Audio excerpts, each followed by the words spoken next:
Hello guys, அனைவருக்கும் வணக்கம். இந்த தினம் 17/5/2025 ஒரு சில முக்கியமான செய்திகளை பார்க்கலாம். ஸோ இந்த ஃபர்ஸ்ட் பேஜ்லலாம் அவ்வளோ இம்பார்ட்டண்டான விஷயங்கள் இல்லை, அட்வர்டைஸ்மெண்ட் தான் இருக்குது. ஸோ இந்த ஃப்ரண்ட் பேஜில் வந்து பார்த்திங்கன்னா, Pakistan will use IMF money to fund terror Rajnath அப்படின்னு சொல்லியிருக்காங்க இல்லையா. ஸோ ராஜ்நாத் அப்படின்றவர் யாருன்னு பார்த்திங்கன்னா, நம்மளுடைய இந்தியாவுடைய டிஃபென்ஸ் மினிஸ்டர் தான் வந்து பார்த்திங்கன்னா ராஜ்நாத் அப்படின்றவர். ஸோ இவர் வந்து நம்மளுக்கு இப்போ ரீசெண்டாக IMF இன்டர்நேஷ்னல் மானிட்டரி ஃபண்ட் வந்து பார்த்திங்கன்னா பாகிஸ்தானுக்கு ஃபண்டிங் கூட கொடுத்துருக்காங்க இல்லையா, கிட்டத்தட்ட $1 பில்லியன் கிட்ட. ஸோ இந்த அமௌண்ட்டை வந்து அவங்க டெரர் இப்போ ஏன்னா நம்ம அட்டாக் பண்ணதுனால, இந்த ஆப்ரேஷன் சிந்தூர்னால அவங்க கொஞ்சம் நிறையவே அஃபெக்ட் ஆகிருக்காங்க. ஸோ மறுபடியும் இந்த டெரரிசமை ரீபில்ட் பண்ணுறதுக்கு தான் இந்த ஃபண்டிங்கை அவங்க வந்து யூஸ் பண்ணுவாங்க அப்படின்ட்டு வந்து இந்தியாவுடைய டிஃபென்ஸ் மினிஸ்டர் ராஜ்நாத் அவர்கள் வந்து சொல்லியிருக்காங்க. ஸோ இதை தாண்டி வந்து பார்த்திங்கன்னா, இதுக்கு முன்னாடி இப்போது முசூத் ஹசர் அப்படின்றவர் தானே அந்த லஷ்கர்-இ-தொய்பா அப்படின்ற ஒரு ட்ரூப்லேருந்து அவர் மட்டும்தான் வந்து பார்த்திங்கன்னா எஸ்கேப் ஆகிருக்காரு. அவரோட ரிலேட்டிவ்ஸ்லாம் கூட வந்து பார்த்திங்கன்னா இறந்துட்டாங்க.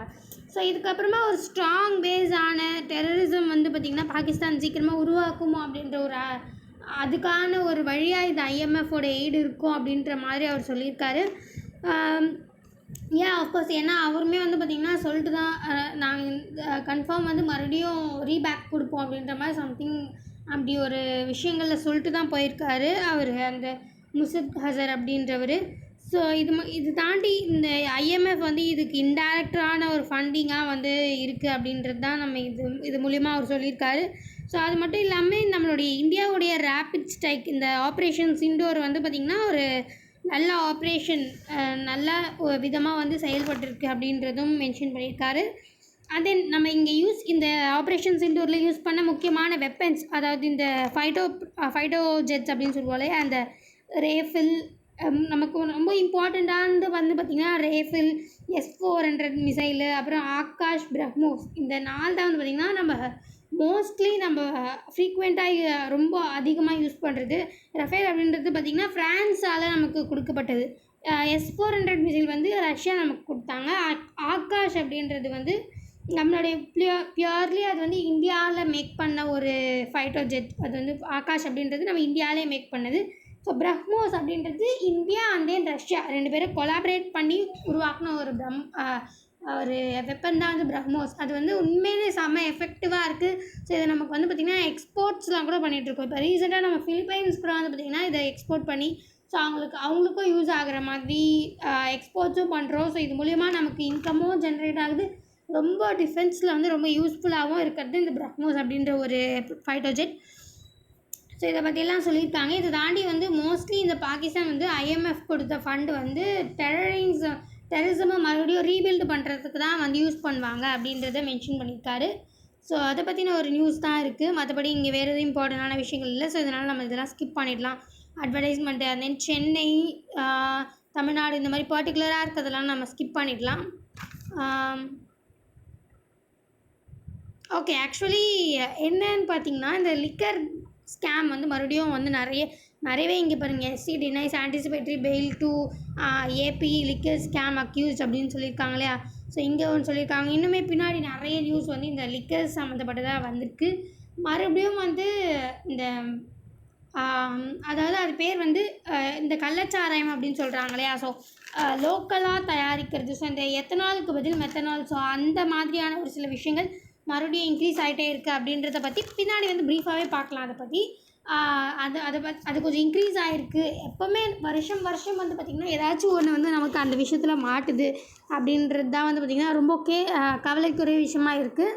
ஸோ அதுக்கு நிறைய பாலிசிஸ் எல்லாம் வந்து பார்த்திங்கன்னா என்னென்ன ஸ்டெப்ஸ் எடுக்குது, ஸோ அந்த மாதிரி பின்னாடி ரொம்ப ப்ரீஃபாக கொடுத்துருக்காங்க. நம்ம அதை அப்புறமா பார்க்கலாம். ஸோ இங்கே வந்து பார்த்திங்கன்னா இந்த க்ளோசிங் எடிட்டோரியல் பேஜில் இங்கே so Pahalgam issues, the new normal after Pahalgam India's response அப்படின்ற மாதிரி கொடுத்துருக்காரு. எல்லாமே வந்து பார்த்திங்கன்னா இத்தனை நாள் நம்ம நடந்தது வந்து ஒரு ரீகேப் மாதிரி தான் போயிருக்கு.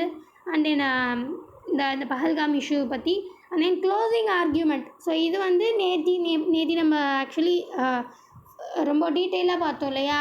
அதாவது நேத்திக்கு வந்த நியூஸ் ஆக்சுவலி இந்த SC, அதாவது சுப்ரீம் கோர்ட்டு வந்து அனுப்பியிருக்க சுப்ரீம் கோர்ட்டுக்கு நம்மளுடைய பிரசிடெண்ட் அவர்கள் வந்து 14 கேள்விகள் கொடுத்துருக்காங்க அப்படின்றது இப்போது ஒரு மிகப்பெரிய டாக். ஸோ இது ஒரு மாதத்துக்கு முன்னாடி வந்து பார்த்திங்கன்னா ஆக்சுவலி நம்மளுடைய தமிழ்நாடு கவர்மெண்ட்டுக்கும் கவர்னருக்கும் ஒரு மிகப்பெரிய ஒரு கான்ட்ரவர்சி நடந்தது. ஸோ இதனால் வந்து சுப்ரீம் கோர்ட்டில் நம்மளுடைய சிஎம் அவர்கள் அந்த நம்மளுடைய கவர்மெண்ட்லாம் சேர்ந்து நம்மளுடைய கவர்னருக்கு எதிராகவே வந்து பார்த்திங்கன்னா சுப்ரீம் கோர்ட்டில் வந்து ஒரு போயிட்டு கேஸ் போட்டிருந்தாங்க. ஸோ அந்த கேஸோட விளைவு 1 மந்த்துக்கு முன்னாடி ஆக்சுவலி வந்துருந்துச்சு. அப்போ வந்து சுப்ரீம் கோர்ட் என்ன பண்ணியிருந்தாங்கன்னு பார்த்திங்கன்னா டைம் லிமிட்ஸ்லாம் ஃபிக்ஸ் பண்ணியிருந்தாங்க. ஸோ டைம் லிமிட்ஸ்னால் வந்து இப்போது அதாவது ஒரு பில் வந்து பாஸ் பண்ணப்படுது, அதாவது லோக்சபாவால் பார்லிமெண்ட்ரி ஹவுஸால் பாஸ் பண்ணப்படுதுன்னா ஒன்று கவர்னர் வந்து அதை சைன் பண்ணி அனுப்பணும், அப்படி இல்லைன்னா வந்து ரிஜெக்ட் பண்ணிடணும். அப்படி இல்லையா வந்து அதை வந்து கவர்னர் பிரசிடெண்ட்டுக்கு வந்து ஃபார்வர்ட் பண்ணலாம். இன்கேஸ் ஏதாச்சும் அவருக்கு வந்து இல்லை இது தப்பாக பட்டுச்சு அப்படின்னா வந்து அவர் வந்து பிரசிடெண்ட்டுக்கு ஃபார்வர்ட் பண்ணி விடலாம். ஸோ இந்த மாதிரியான ஒரு சில பவர்ஸ்லாம் இருந்தது. பட் ஆனால் அது வந்து ஒழுங்காக பண்ணாததுனால சுப்ரீம் கோர்ட்டு வந்து அந்த மாதிரி ஒரு டைமிங்ஸ் வந்து கொடுத்துருந்தாங்க. அதாவது இன்கேஸ் வந்து நீங்களே சைன் பண்ணுற மாதிரி இருந்துச்சுன்னா 1 மந்த்துக்குள்ளே பண்ணணும், அப்படி இல்லை ரீட்ரீட் பண்ணது அப்படின்னு வந்து பார்த்திங்கன்னா அது வந்து ஒரு 3 மந்த்ஸ்க்குள்ளேயே பண்ணணும். அதே இன்கேஸ் நீங்கள் கவர்னர் இல்லை எனக்கு இது வந்து தப்பாக படுது பிரசிடெண்ட்கிட்ட நான் அனுப்ப அப்படின்னா வந்து 3 மந்த்ஸ்க்குள்ளே நம்ம வந்து அதை அனுப்பிடணும். வித்தின் 3 மந்த்ஸ்க்குள்ளே நம்ம வந்து பிரசிடெண்ட்க்கு அனுப்பிடணும். இன்கேஸ் மணி பில் அப்படின்னு சொல்கிறாங்க, அதாவது ஒன்ஸ் போயிட்டு அவர் இந்த மாதிரி ஒரு சில ரீகன்சிடர் பண்ணுங்களேன் அப்படின்ற மாதிரி ஒரு சில ரீகன்சிடரேஷனுக்கு மறுபடியும் பார்லிமெண்ட்ரி ஹவுஸ்க்கு அனுப்பலாம் அவர். ஸோ அந்த பில் பாஸ் பண்ணி அவங்க ரீகலெக்ட் பண்ணிட்டு வந்தாலோ இல்லை அப்படியே அவங்க அனுப்புனாலோ சரி, அது வந்து அவர் 1 மந்த்க்குள்ளே அவர் வந்து சைன் பண்ணி ஆகணும் அப்படின்ற மாதிரி ஒரு டைம் லிமிட் வந்து பார்த்திங்கன்னா சுப்ரீம் கோர்ட் இப்போ அனௌன்ஸ் பண்ணியிருந்தாங்க. இதுக்கு முன்னாடி கான்ஸ்டிடியூஷனில் எந்த ஒரு டைம் லிமிட்டுமே இல்லை. ஸோ இதை ஒரு வேளை மிஸ்யூஸ் பண்ணுறாங்களோ அப்படின்றதுனால இந்த ஒரு தீர்ப்பு வந்து கொடுத்துருந்தாங்க சுப்ரீம் கோர்ட்டு. ஸோ அதுக்கு இப்போ வந்து கிட்டத்தட்ட 14 கொஷின்ஸ் வந்து பார்த்திங்கன்னா திரௌபதி முர்மு நம்மளுடைய பிரசிடெண்ட் அவர்கள் வந்து சுப்ரீம் கோர்ட்டுக்கு வச்சுருக்காங்க. ஸோ இந்த மாதிரியான ஒரு சில இதெல்லாம் வந்து உங்களுக்கு அதிகாரம் இருக்கா, நீங்கள் வந்து டைம் லிமிட்லாம் ஃபிக்ஸ் பண்ணியிருக்கீங்களே கான்ஸ்டியூஷன் பிரகாரம் உங்களுக்கு இதுக்கான இதெல்லாம் இருக்கா அப்படின்ற மாதிரி ஒரு சில 14 கொஷின்ஸ்க்கு வந்து அவங்க கொஷின் கேட்டிருக்காங்க. ஸோ அதை பற்றின தான் இந்த க்ளோசிங் ஆர்கியூமெண்ட் அப்படின்னு மென்ஷன் பண்ணியிருக்காங்க. இந்த presidential reference seeks to undermine settled question, அதுக்கு வந்து ஆன்சர் பண்ணுங்கள் அப்படின்ற மாதிரி மென்ஷன் பண்ணியிருக்காங்க அந்த 14 கொஷின்ஸ்க்கு. ஸோ இதுக்கப்புறம் தான் நம்ம பொறுத்திருந்து பார்க்கணும் அதுக்கப்புறம் என்ன நடக்குது கான்சிக்வன்ஸ் அப்படின்றது. ஸோ இது ட்ரிங்கிங் டு டெத் இதுதான் சொல்லியிருந்தேன் இல்லையா. ஸோ அதாவது நிறையவே வந்து பார்த்திங்கன்னா இப்போது அந்த கள்ளச்சாராயம் அப்படின்றது வருஷம் ஏதாச்சும் ஒரு சில ஸ்டேட்ஸில் வந்து மாட்டிடுது. ஸோ இந்த கான்வி மந்து, அப்புறம் வந்து நாகசாரா, அந்த மாதிரி ஒரு கண்ட்ரி லிக்கர், அதாவது அங்கேயே தயாரிக்கப்படுறது. ஸோ இது பேர் வந்து ஹோச் அப்படின்னு சொல்கிறாங்க, அதாவது இந்த இல்லிசிட் லிக்கர் இல்லை ஸ்பியூரியஸ் லிக்கர் அப்படின்றது. ஸோ இது வந்து போன வருஷம் வந்து பார்த்திங்கன்னா ஒடிசாவில் இதனால் மிகப்பெரிய பிரச்சனை நடந்தது. இப்போ இது ஏன் மறுபடியும் வந்திருக்குன்னு பார்த்திங்கன்னா பஞ்சாபில் வந்து இப்போது இதே மாதிரி ஆயிருக்கு. ஸோ இந்த மாதிரி பல விஷயங்கள் வந்து வருஷம் ஏதாச்சும் ஒன்று வந்து வந்துடுது. ஸோ இதுக்கான ஏன் வந்து அதை நோக்கி போடுறாங்க, இல்லிசிட் லிக்கர் நோக்கி போகிறாங்கன்னு பார்த்திங்கன்னா ஒன்று வந்து காஸ்ட் விஷயம், கொஞ்சம் கம்மியான காஸ்ட்டில் கிடைக்குது. அந்த டேஸ்ட்டுக்கு வந்து ஒரு சில பேர் அடிக்ட் ஆகிருந்தாங்கன்னா ஸோ அதுக்காகவும் போவாங்க. இன்னொரு விஷயம் வந்து அங்கே வந்து கடனாக வந்து வாங்க முடியும், பாரோ பண்ண முடியும், ஸோ அதுக்காகவும் போவாங்க. எந்த டைம்லேயுமே எப்போவுமே அவைலபிளாக இருக்கும், நைட் டைமில் கூட அவைலபிளாக இருக்கும். ஸோ அந்த மாதிரியான ஒரு சில விஷயத்துக்காக தான் இந்த இல்லிசிட் லிக்கர் வந்து ரொம்பவே வந்து விரும்புவாங்க. ஸோ இதில் இருக்கிற மெயினான பிரச்சனை என்னென்னு பார்த்திங்கன்னா இந்த எத்தனால் பதிலுக்கு மெத்தனால் இருக்கிறது தான். ஸோ மெயினாக அந்த விஷயம் வந்து ரொம்பவே வந்து ஃபுல்லாகவே மெத்தனால்னால முதல்ல வந்து பார்த்திங்கன்னா ஐஸ் பாதிக்கப்படும். ஸோ கொஞ்சம் கொஞ்சமாக பார்வை வந்து கம்மியாகும். அசிடிட்டி ப்ராப்ளம்ஸ் நிறைய வரும். அசிடிட்டி ப்ராப்ளம்ஸ் நார்மலான அசிடிட்டி ப்ராப்ளம் வர்றது தாண்டி ஒவ்வொரு ஆர்கனும் அசிடிட்டி வந்த பிறகு அப்புறம் ஒவ்வொரு ஆர்கனும் வந்து பார்த்திங்கன்னா கொஞ்சம் அசிடிக் நேச்சராக மாற ஆரம்பிக்கும். இது பேர் கூட மெத்தனால் அசிடிட்டி அப்படின்னு சொல்கிறாங்க. ஸோ கொஞ்சம் கொஞ்சமாக அந்த பிரெயின் போய் அஃபெக்ட் பண்ணி அதோட சைஸ் கம்மி பண்ணி ஸோ சம்திங் கோமா, ஒரு சில டைம் டெத்தே கூட ஆகிடும். ஸோ இதுதான் நம்ம மெத்தனால்னால் வர நிறைய கான்சிக்வன்சஸ். ஸோ இதனால தான் நம்ம அதை வந்து கம்மி பண்ணணும்னு நினைக்கிறோம். ஆனாலும் எவ்வளோ தான் நம்ம கம்மி பண்ணணும்னு நினச்சாலும் இன்னுமே வந்து இது எப்போவுமே இருக்கே. ஏன் அப்படின்னு வந்து பார்த்திங்கன்னா, ஃபர்ஸ்ட் விஷயம் கரப்ஷன், செகண்ட் விஷயம் வந்து பார்த்திங்கன்னா பொலிட்டிக்கல் இன்ஃப்ளூயன்ஸ். ஸோ இந்த 2 விஷயத்தினால தான் இன்னுமே வந்து பார்த்திங்கன்னா அது இயங்கிட்டே இருக்குது. சரி, இதெல்லாம் இருக்கிறத தாண்டி ஏன் அவங்க மெத்தனால் யூஸ் பண்ணுறாங்க அப்படின்னு வந்து பார்த்திங்கன்னா, ஏன்னா மெயின் காரணம், இதுக்கான மெயின் காரணம் டெத்து வரைக்கும் கொண்டுட்டு போய் விடுதுன்னா அதுக்கு மெயின் காரணம் மெத்தனால். ஸோ ஏன் அவங்க மெத்தனால் யூஸ் பண்ணுறாங்கன்னு பார்த்திங்கன்னா, மெத்தனால் வந்து நார்மலான ஸ்பீடை விட ஸ்பீடப் பண்ணி கொடுக்கும். இந்த ப்ரொடக்ஷனை வந்து லிக்கர் ப்ரொடக்ஷனை மெத்தனால் ரொம்ப ஸ்பீடப் பண்ணி கொடுக்கும், ஃபஸ்ட் விஷயம். இன்னொன்று வந்து பார்த்திங்கன்னா, அந்த ஆல்கஹால் பொட்டன்சியை வந்து இன்க்ரீஸ் பண்ணும். ஸோ இதெல்லாம் தான் வந்து பார்த்திங்கன்னா இது மெத்தனால் யூஸ் பண்ணுறதுக்கான ரீசன்ஸ். ஸோ இந்த மாதிரி பல விஷயங்கள், பாய்சனிங், டெத்து, ஹெல்த் கான்சிக்வன்ஸு, இதனால் வந்து பார்த்திங்கன்னா ஃபேமிலி அப்படியே ஒரு டிஸ்டர்ப்ட் ஆகிட்டு இதனால் நிறைய க்ரைம்ஸ் எல்லாம் இன்க்ரீஸ் ஆகும். ஜஸ்ட் ஒரு லிக்கர் அப்படின்னு நம்ம ஆரம்பித்து, ஸோ இதனால் இப்போது ஒரு முக்கியமான ஒரு ஃபேமிலி பர்சன் வந்து இறந்துட்டாங்க அப்படின்னா கன்ஃபார்ம் அந்த ஃபேமிலி வந்து பார்த்திங்கன்னா ஒரு மாதிரி டிஸ்டர்ப்ட் ஆகிடும். ஸோ அங்கே இருக்கிற சின்ன பசங்க, ஸோ இதனால் நிறைய, ஏன்னா எக்கனாமிக் சோர்ஸ் அப்படின்றது இல்லைன்னா க்ரைம் அந்த மாதிரி எல்லாமே வந்து பார்த்திங்கன்னா இன்க்ரீஸ் ஆகும். ஸோ இதனால தான் நம்ம கவர்மெண்ட் வந்து ரொம்ப ட்ரை பண்ணுறாங்க. நிறைய ப்ரொஹிபிஷன் லாஸ், நிறைய ஸ்டேட்ஸில் வந்து ப்ரொஹிபிஷன் லாஸே இருக்குது. இருந்தாலும் வந்து லா எத்திக்கல் இல்லாமல் இவங்க ஒரு சில பேர் மறைமுகமாக செய்கிறாங்க. அண்ட் தென் ஒரு சில பேர் மெத்தனாலை ரெகுலேட் பண்ணலான்னு பார்க்குறாங்க. அதாவது இண்டஸ்ட்ரியிலேருந்தே வந்து இண்டஸ்ட்ரியல் யூஸ்க்கு அப்புறம் மெத்தனால் வெளியிலே வராத மாதிரி. ஸோ இந்த மாதிரி ஒரு சில ஸ்டெப்ஸ் எல்லாம் நம்ம கவர்மெண்ட்டும் எடுத்துகிட்ருக்காங்க.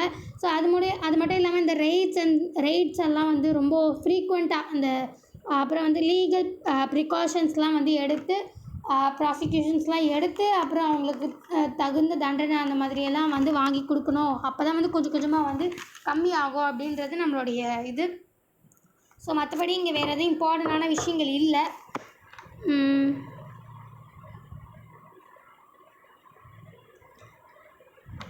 ஸோ இதெல்லாம் ஸ்கிப் பண்ணிடலாம்.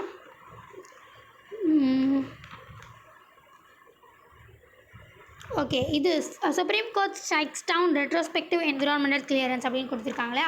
ஸோ இது ஆக்சுவலி என்ன மென்ஷன் பண்ண இருக்காங்கன்னு பார்த்தீங்கன்னா, ரெட்ரோஸ்பெக்டிவ் என்விரான்மெண்டல் கிளியரன்ஸ் அப்படின்னா என்னென்னு பார்த்தீங்கன்னா, இப்போ ஏதாச்சும் ஒரு புது ப்ராஜெக்ட் நம்ம ஆரம்பிக்கிறோம், ஏதோ ஒரு டேம் கன்ஸ்ட்ரக்ஷன், எதனால் வச்சுக்கோங்க, நார்மலாக ஒரு டேம் கன்ஸ்ட்ரக்ஷன், இல்லை ஏதாச்சும் வாட்டர் பாடிஸில் ஏதாச்சும் ஒன்றோ, இல்லை நம்ம ஏதாச்சும் விண்டு மூலிமா எலக்ட்ரிசிட்டி எடுக்கிறதுக்காக விண்மில்லோ இல்லை நியூக்ளியர் பவரோ, ஸோ எந்த ஒரு ப்ராஜெக்டாக இருந்தாலும் முதல்ல அந்த ப்ராஜெக்ட் ஆரம்பிக்கிறதுக்கு முன்னாடி environmental clearance, environmental impact assessment அப்படின்றது ஒன்று எடுக்கணும். ஸோ அது வந்து பார்த்திங்கன்னா கிளியரன்ஸ், என்விரான்மெண்டல் இம்பேக்ட் அசஸ்மெண்ட் அப்படின்றது ஒன்று இதில் வந்து பாஸ் பண்ணி, ஸோ கிளியரன்ஸ் ஆனால் தான் அந்த ப்ராஜெக்டை நம்ம ஸ்டார்ட் பண்ணணும். இதுதான் வந்து ஒரு ப்ராப்பர் ப்ரொசீஜர் எந்த ஒரு ப்ராஜெக்ட் ஆரம்பிக்கணுனாலும். ஆனால் இப்போ ரீசெண்டாக இந்த Kaleswaram lift irrigation method, so இதெல்லாம் கூட வந்து பார்த்திங்கன்னா இந்த மாதிரி பண்ணாமல் கொஞ்சம் அதாவது மாற்றி பண்ணுறாங்க. முதல்ல ஆரம்பிச்சிடுறாங்க, ப்ராஜெக்டை ஆரம்பிச்சுட்டு எந்த ஒரு கிளியரன்ஸ் இல்லாமல் முதல்ல ப்ராஜெக்ட் ஆரம்பிச்சுட்டு அண்ட் தென் அதுக்கப்புறமா ஸ்டார்ட் பண்ணிட்ட பிறகு என்விரான்மெண்டல் இம்பேக்ட் அசஸ்மெண்ட் எடுத்து ஸோ கிளியரன்ஸ் வாங்கி அதுக்கப்புறமா வந்து மறுபடியும் வந்து அதை ப்ரொசீட் பண்ணுறாங்க. ஸோ இது வந்து ஒரு தவறான விஷயம். இது ஆக்சுவலி இந்த முன்னாடி நான் சொன்ன மாதிரி முதல்ல என்விரான்மெண்டல் இம்பேக்ட் அசஸ்மெண்ட் எடுத்துகிட்டு அதில் கிளியரன்ஸ் ஆக்கிட்டு தான் வந்து அந்த ப்ராஜெக்டை ஸ்டார்ட் பண்ணணும். அப்படி இல்லை அப்படின்னா நம்மளோட என்விரான்மெண்டலுக்கு ரொம்பவே பாதிப்பு ஏற்படும். ஸோ சுப்ரீம் கோர்ட் என்ன சொல்லியிருக்காங்கன்னு பார்த்தீங்கன்னா, செப்டம்பர் 2022 அப்போது சுப்ரீம் கோர்ட் தான் ஆக்சுவலி இதையுமே மென்ஷன் பண்ணியிருந்தாங்க, என்விரான்மெண்டல் ப்ரொடெக்ஷன் ஆக்ட். ஸோ இதுவே ரொம்ப வந்து பார்த்திங்கன்னா ரொம்ப பாதிக்கப்படுது அப்படின்றதுனால ஸோ இந்த ப்ரொசீஜர் இல்லாமல் முதல்ல என்விரான்மெண்டல் இம்பேக்ட் அசஸ்மெண்ட்டு இது பண்ணி கிளியரன்ஸ் வாங்கிட்டு ப்ராஜெக்ட் ஸ்டார்ட் பண்ணணும். எப்போவுமே இன்கேஸ் ஒரு சில ரொம்ப எக்ஸப்ஷனான சர்க்கம்ஃபரன்ஸ், ரொம்ப இம்பார்ட்டண்ட்டான ப்ராஜெக்ட் அப்படின்னா வந்து நீங்கள் வேணும்னா இந்த மெத்தட் இல்லாமல் ஸ்டார்ட் பண்ணிவிட்டு அதுக்கப்புறமா கிளியரன்ஸ் வாங்கிக்கலாம் அப்படின்னு சொல்லியிருந்தாங்க சுப்ரீம் கோர்ட். ஆனால் இதுக்கப்புறம் வந்து பார்த்திங்கன்னா நிறையவே வந்து என்விரான்மெண்டல் இஷ்யூஸ் வந்து ஸோ இப்போ மறுபடியும் மே 2025 வந்து பார்த்திங்கன்னா இல்லை இதனால் என்விரான்மெண்ட் ரொம்பவே பாதிக்கப்படுது அப்படின்றதுனால இப்போ மறுபடியும் ப்ரொசீஜரை மாற்றிருக்காங்க. ஸோ முதல்ல எப்போவுமே வந்து என்விரான்மெண்டல் இம்பேக்ட் அசஸ்மெண்ட் எடுத்துகிட்டு அதை கிளியரன்ஸ் வாங்கிட்டு மட்டும்தான் வந்து அந்த ப்ராஜெக்டை ஸ்டார்ட் பண்ணணும் அப்படின்றத மென்ஷன் பண்ணியிருக்காங்க. ஸோ மற்றபடி இங்கே வேறு எதுவும் இம்பார்ட்டண்டான விஷயங்கள் இல்லை. ஸோ இதெல்லாம் நான் ஸ்கிப் பண்ணுறேன். இங்கே ஆக்சுவலி இப்போ இந்த இந்த இந்த பேப்பரில் வந்து ஆக்சுவலி கிளியராக வந்து இதை மென்ஷன் பண்ணல. பட் ஆனால் வந்து ரொம்ப இம்பார்ட்டண்டான விஷயம் என்னன்னு பார்த்தீங்கன்னா, இந்த which hunting and then human trafficking அப்படின்றது. ஸோ இதை பற்றி நம்ம நிறைய பேருக்கு இப்போது நியூஸை ரெகுலராக பார்த்துட்டு இருக்கவங்களுக்கு இது ரெண்டை பற்றியும் நல்லாவே தெரியும். ஏன்னா இது ரெண்டுமே வந்து பார்த்திங்கன்னா நம்ம இந்தியாவில் வெளியில் பேசப்படாத மிகப்பெரிய சோஷியல் இஷ்யூஸ் அப்படின்னு சொல்லலாம். அதாவது ஹியூமன் டிராஃபிக்கிங் அப்படின்றது இப்போது ஹியூமன்ஸை வந்து கடத்தி கொண்டுட்டு போயிட்டு அது எந்த விஷயம்னாலும் இருக்கலாம். ஃபோர்ஸ்டு லேபராக இருக்கலாம், ஃபோர்ஸ்டாக ஏதாச்சும் ஒன்று செய்ய வைக்கிறது தான் வந்து பார்த்திங்கன்னா ஹியூமன் டிராஃபிக்கிங் அப்படின்றது. ஸோ அது லேபராக இருக்கலாம், இல்லை ஏதாச்சும் கிரிமினல் விஷயங்களாக இருக்கலாம், இல்லை செக்ஷுவலாகவும் இருக்கலாம். ஸோ இந்த மாதிரி எந்த விஷயத்துக்காகவோ ஒருத்தவங்களை ஃபோர்ஸ் பண்ணி அவங்களை கடத்தி எடுத்துகிட்டு போயிட்டு ஹியூமன் ஆர்கன் டிராஃபிக்கிங்காக அவங்க ஆர்கன்ஸ்லாம் வந்து டிராஃபிக்கிங்காக கூட இருக்கலாம். ஸோ இந்த மாதிரியான விஷயங்கள் தான் ஹியூமன் டிராஃபிக்கிங் அப்படின்னு சொல்கிறோம். ஸோ இது ஆக்சுவலி வந்து மிகப்பெரிய தப்பு. ஆர்டிகல் 23 and 24 பிரகாரம் ஃபண்டமெண்டல் ரைட்ஸ் மூலிமா ரைட் அகெயின்ஸ்ட் எக்ஸ்ப்ளாய்டேஷன். ஸோ அந்த ரைட்ஸை வந்து நம்ம எக்ஸ்ப்ளாய்ட் பண்ணுற மாதிரி தான். ஸோ இதனால் நிறையவே காசஸ், இதுக்கு என்னென்ன காசஸ் முதல்ல பார்த்திங்கன்னா, வேறு இடத்துல வந்து லேபர்ஸ்க்கான டிமாண்ட் அதிகமாக இருக்கிறது. அப்படி இல்லையா அந்த ஆர்கன் டிராஃபிக்கிங்க்கான ஸ்கோப், அதாவது இப்போது ஒரு சில பேர் வந்து லைக் மார்க்கெட்டிங்கே வந்து ஓப்பனாக இருக்குது அப்படின்றதே வந்து பார்த்திங்கன்னா ஒரு மிகப்பெரிய காஸ் இந்த ஆர்கன் டிராஃபிக்கிங்கெல்லாம். அதே சீப் லேபர், இந்த மாதிரி பாவர்ட்டி உண்மையிலேயே பாவர்ட்டி அதிகமாக இருந்துச்சுன்னா வந்து இதுக்காக அவங்க தள்ளப்படுறாங்க. ஹியூமன் டிராஃபிக்கிங் ஓகே சரி நமக்கு காசு கிடைக்குது அப்படின்றதுனால பாவர்ட்டினால் தள்ளப்படுறாங்க. ஸோ இதெல்லாம் முக்கியமான காசஸ் இந்த ஹியூமன் டிராஃபிக்கிங்கில் போகிறது. இதெல்லாம் தாண்டியும் வந்து பார்த்திங்கன்னா எம்ப்ளாய்மெண்ட் இல்லாமல் அண்ட் தென் எஜுகேஷன் ரொம்ப கம்மியாக இருக்குது. இதை பற்றி அவேர்னஸ் நம்மளை எங்கே கொண்டுட்டு போக போகிறாங்க, இதுக்கப்புறமா நம்ம என்ன வேலை பார்க்க போகிறோம் அப்படின்றதையே தெரியாமல் அவங்க கூட போகிறது. ஸோ இந்த மாதிரி ஒரு சில பல விஷயங்கள் தான் வந்து பார்த்திங்கன்னா இந்த ஹியூமன் டிராஃபிக்கிங்க்கு வழிவகை செய்யுது. ஸோ இது மூலிமா நிறையவே இம்பேக்ட், நம்மளோட ஜிடிபி வந்து பார்த்திங்கன்னா செம்மையாக கம்மியாகும். நம்மக்கிட்ட இருக்கிற ஸ்கில்டு லேபர்ஸ் வந்து கம்மியாகுவாங்க. இதனால் சொசைட்டியில் வந்து பார்த்திங்கன்னா ரொம்ப அதிகமான டென்ஷன்ஸ் உண்டாகும். ஸோ இதை தாண்டி வந்து கவர்மெண்ட் பேர்டன், ஸோ டென்ஷன்ஸ் அதிகமாக ஆனால் கன்ஃபார்ம் கவர்மெண்ட் பேர்டன்ஸ் அதிகமாகும். இப்போ இன்கேஸ் யாரோ ஒருத்தவங்க தொலைஞ்சு போயிட்டாங்க அப்படின்னா இன்கேஸ் அந்த போலீஸ் ஆக்டிங்காக இருக்கட்டும் சரி, எல்லா கவர்மெண்ட்க்கான பேர்டன் வந்து பார்த்திங்கன்னா இன்க்ரீஸ் ஆகும். ஸோ இந்த மாதிரி பல விஷயங்கள்னால கவர்மெண்ட் இந்த human trafficking and then which hunting அப்படின்னா என்னென்னு பார்த்திங்கன்னா இந்த பிளாக் மேஜிக் அப்படின்னு சொல்லுவாங்களே, அந்த சூனியம் வைக்கிறது. ஸோ இதெல்லாமே ஆக்சுவலி இங்கே கேட்குறது, நியூஸில் கேட்குறதுக்கு சிரிப்பாக இருந்தாலும் இது ரெண்டும் வந்து பார்த்திங்கன்னா நம்ம ஊரில் நம்ம இந்தியாவில் பேசப்படாத முக்கியமான ஒரு சோஷியல் இஷ்யூஸ் இந்த human trafficking and then which hunting அப்படின்றது. ஹியூமன் டிராஃபிக்கிங் அப்படின்றது இப்போ கொஞ்சம் கொஞ்சமாக வெளியில் வந்துட்டுருக்கு. ஏன்னா இந்த மியான்மார் சைட்லலாம் வந்து பார்த்திங்கன்னா ரொம்பவே வந்து இந்த சைபர் கிரைம்ஸ்க்காகலாம் வந்து ஹியூமன் டிராஃபிக்கிங் பண்ணுறாங்க அப்படின்றது ரொம்ப தெளிவாகவே நிறைய நியூஸ் பேப்பர்ஸில் ஹியூமன் டிராஃபிக்கிங் அப்படின்றது அதிகமாக வந்துட்டுருக்கு. இப்போ ரீசெண்டாக விச் ஹண்டிங்கும் இந்த நியூஸுமே ஆக்சுவலி விச் ஹண்டிங் பற்றி தான் இருக்குது. ஆக்சுவலி விச் ஹண்டிங் பற்றி தான் மென்ஷன் பண்ணியிருக்காங்க. ஸோ அதனால தான் இந்த ஃபுல்லாக நான் மென்ஷன் பண்ணிகிட்ருக்கேன். ஸோ இந்த ஹியூமன் டிராஃபிக்கிங் விச் ஹண்டிங் இது ரெண்டுமே வந்து பார்த்திங்கன்னா நம்ம இந்தியாவில் ரொம்ப அதிகமாக நடந்து கொண்டு இருக்க பேசப்படாத ஒரு societal issues. So and then UNODC, அதாவது United Nations Office on Drugs and Crime அப்படின்றவங்க சொல்லியிருக்காங்க, கிட்டத்தட்ட 79% ஆஃப் த ஹியூமன் டிராஃபிக்கிங் வந்து பார்த்திங்கன்னா செக்ஷுவல் எக்ஸ்ப்ளாய்டேஷனுக்காக தான் நடக்குது. ஸோ இதில் வந்து 18%, அடுத்து செகண்டாக எது ரொம்ப அதிகமாக இருக்குதுன்னு பார்த்திங்கன்னா 18% வந்து ஃபோர்ஸ்டு லேபர் அந்த ஈவன் இப்போ ரீசெண்டாக நமக்கு மியான்மார் இஷ்யூஸ் கூட நிறையா வந்துட்டு இருந்தது இல்லையா. ஸோ இங்கேருந்து கடத்தி கொண்டுட்டு போயிட்டு ஸோ சைபர் கிரைம்ஸை நிறைய செய்ய வைக்கிறாங்க. அவங்களுக்கு ஸ்கில்டு லேபர்ஸை வந்து கொண்டுட்டு போயிட்டு ஸோ சைபர் கிரைம்ஸை வந்து அவங்க செய்ய வைக்கிறாங்க அப்படின்ற மாதிரி மென்ஷன் பண்ணியிருந்தோம் இல்லையா. இதுக்கு முன்னாடி நம்ம நியூஸ்லேயுமே நிறைய பேசியிருக்கோம் அதை பற்றி. ஸோ அந்த மாதிரி விஷயத்துக்காக ஃபோர்ஸ்டு லேபர் அண்ட் தென் கிட்டத்தட்ட இதில் 20% ஓவராலில் 20% வந்து பார்த்திங்கன்னா சில்ட்ரன்ஸ் தான் இருக்காங்க. சில்ட்ரன்ஸில் தான் அதுவும் நிறைய யங்குன்னு பார்த்திங்கன்னா இந்த ஆஃப்ரிக்கா அண்ட் மெக்காங் ரீஜியனில் ஏன்னா இந்த இடத்துலலாம் வந்து பார்த்திங்கன்னா எஜுகேஷன் அவேர்னஸ் இதெல்லாம் வந்து கம்மியாக இருக்குது. எஜுகேஷன் கம்மியாக இருக்குது. ஸோ அவேர்னஸ் இதை பற்றின அவேர்னஸ் ரொம்ப கம்மியாக இருக்குது. ஆஃப்ரிக்கா அண்ட் மெக்காங் ரீஜனில் அதிகமாக இருக்கிறதுனால இந்த human trafficking and which hunting அப்படின்றது ஆஃப்ரிக்கா அண்ட் தென் மெக்காங் ரீஜனில் கொஞ்சம் அதிகமாக இருக்குது. அங்கேருந்து நிறைய பேர் கடத்தி கொண்டுட்டு போகிறாங்க அப்படின்ற மாதிரி மென்ஷன் பண்ணியிருக்காங்க.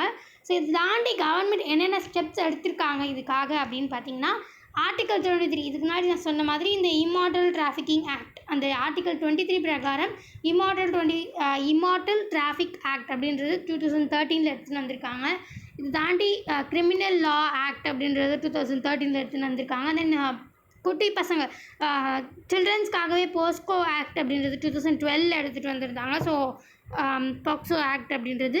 ஸோ அதே இது தாண்டி நிறைய இந்த child marriage prohibition act 2006 and then இந்த நிறைய இந்த பாண்டை வச்சு லேபராக வந்து இருப்பாங்க, bonded labour system act 1976. So then வந்து சைல்டு லேபர் ஆக்ட் அதாவது 1986 எடுத்துகிட்டு வந்திருக்காங்க. And then transplantation of human organs act 1994 எடுத்துகிட்டு வந்திருக்காங்க. ஸோ இந்த மாதிரி பல விஷயங்கள் மூலயமா நம்ம கவர்மெண்ட் கொஞ்சம் கொஞ்சமாக கம்மி பண்ணிகிட்டே வராங்க. இது மெயின் விஷயம் ஏன் இதை நம்மளால் டிராஸ்டிக்காக கம்மி பண்ண முடியலன்னு பார்த்திங்கன்னா, இவங்க வேறு நாட்டில் இருக்காங்க, கிராஸ் பார்டரில் இருக்காங்க. ஸோ நம்மளுடைய லாஸ் ஃபுல்லாகவே அவங்க மேலே திணிக்கவும் முடியாது. ஏன்னா வந்து அவங்க வேறு நாட்டில் இருக்காங்க. நம்ம ரூல்ஸ் அண்ட் ரெகுலேஷன்ஸ் அவங்க வந்து ஃபுல்லாக நம்மளால் திணிச்சு நம்ம அவங்கள வந்து ரிலீஸ் பண்ண முடியாது அப்படின்றது ரொம்ப முக்கியமான விஷயம். ஸோ இதனால தான் வந்து நம்மளால் ஃபுல்லாக வந்து இதை கம்மி பண்ண முடியல அப்படின்றது ரொம்ப இம்பார்ட்டண்ட்டான விஷயம். ஸோ இது தாண்டி நான் இதுக்கு முன்னாடி சொன்ன மாதிரி எஜுகேஷன் இதெல்லாம் வந்து கம்மியாக இருக்குது. அண்ட் தென் நிறைய இருக்கிற லாஸ் வந்து கம்மி பண்ணுறதுனால புது லாஸுமே ஆக்சுவலி இந்த பிளாக் மேஜிக் இதெல்லாம் வந்து தடுக்கிறதுக்காக ஒவ்வொரு ஸ்டேட்லேயும் இருக்குது. ஆக்சுவலி இதுக்கு முன்னாடி வந்து பார்த்திங்கன்னா பீகார் அண்ட் ஜார்க்கண்டில் prevention of witch practices act அப்படின்றத வச்சுருக்காங்க. பீகாரில் வந்து 1993 வந்துருச்சு, ஜார்க்கண்டில் 2001 அப்போ வந்திருக்கு. சத்தீஸ்கரில் வந்து பார்த்திங்கன்னா தொனஹி பிரதத்னா நிவாரண் ஆக்ட் அப்படின்ற மாதிரி 2005 வந்திருக்கு. ஒடிசாவில் prevention of witch hunting act 2013 வந்திருக்கு. இந்த மாதிரி அஸ்ஸாமில் வந்து பார்த்திங்கன்னா இப்போ எடுத்துகிட்டு வந்திருக்காங்க. ஸோ அதனால தான் இந்த நியூஸ் வந்து இப்போது மெயினாகவே இருக்குது. ஸோ அதை பற்றி தான் நான் இங்கே மென்ஷன் பண்ணியிருக்கேன். ஸோ மற்றபடி இங்கே வேறு எதுவும் இம்பார்ட்டண்டான விஷயங்கள் இல்லை. ஸோ இந்த மாதிரி நிறைய ஆக்ட் எடுத்துகிட்டு வந்து நம்ம இந்தியாவுமே வந்து பார்த்திங்கன்னா இதை ரெண்டுத்தையும் கம்மி பண்ண ட்ரை பண்ணிகிட்ருக்காங்க. ஸோ இதுக்கப்புறம் தான் பார்க்கணும் ஃப்யூச்சர் எப்படி இருக்குது அப்படின்றது. ஸோ ஃபைனலி விரித்தேன் மீண்டும் நாளை இந்த மாதிரி முக்கியமான செய்திகளோடு சந்திக்கலாம். இந்த வீடியோ உங்களுக்கு பிடிச்சிருந்தா லைக் பண்ணுங்கள், மற்றவங்களுக்கு யூஸ்ஃபுல்லாக இருக்கணும்னு நினச்சிங்கன்னா ஷேர் பண்ணுங்கள், சப்ஸ்கிரைப் பண்ணுங்கள், பக்கத்தில் இருக்க பெல் ஐக்கானை கிளிக் பண்ணுங்கள். நன்றி, வணக்கம். மீண்டும் நாளை சந்திப்போம்.